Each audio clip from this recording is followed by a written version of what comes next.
15 বছরের দোর্দণ্ড প্রতাপের শাসনের পর ছাত্র আন্দোলনের মুখে অনেকটা হুট করেই দেশ ছেড়ে শেখ হাসিনা ভারতে চলে যান। তার মেয়ে সাইমা ওয়াজেদ বর্তমানে বিশ্ব স্বাস্থ্য সংস্থার দক্ষিণ পূর্ব এশিয়ার আঞ্চলিক পরিচালক, যার প্রধান কার্যালয় দিল্লিতে, এবং সেই সুবাদে তিনি বেশিরভাগ সময় দিল্লিতে অবস্থান করেন। দিল্লিতে থাকলেও তার মায়ের সঙ্গে এখনো দেখা হয়নি। এ নিয়ে প্রতিবেদন প্রকাশ করেছে বিবিসি বাংলা।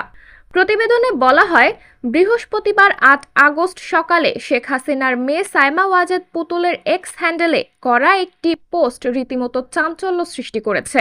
পোস্টটি থেকে বোঝা যাচ্ছে, বাংলাদেশের রাজনৈতিক পরিস্থিতি নাটকীয় মোড় নেওয়ার পর থেকে মা ও মেয়ের মধ্যে এখনো দেখাই হয়ে ওঠেনি।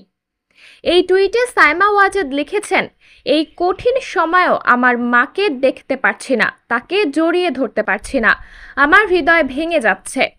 এদিকে বিবিসি জানতে পেরেছে, সাইমা ওয়াজেদ মঙ্গলবারই দিল্লি এসে পৌঁছেছেন। সেক্ষেত্রে দিল্লি আসার পরেও কেন তিনি শেখ হাসিনার সঙ্গে দেখা করতে পারেননি, নাকি তাকে ভারতীয় কর্তৃপক্ষ দেখা করার সুযোগ দেয়নি, সেটা নিয়ে প্রশ্ন উঠেছে। সোমবার ৫ আগস্ট যখন নাটকীয় ঘটনা প্রবাহের মধ্য দিয়ে প্রধানমন্ত্রী শেখ হাসিনাকে পদত্যাগ করে হেলিকপ্টারে দেশ ছাড়তে হয়, তখন সাইমা ওয়াজেদ থাইল্যান্ডে ছিলেন। সাবরিনা জলিল, সবার কথা।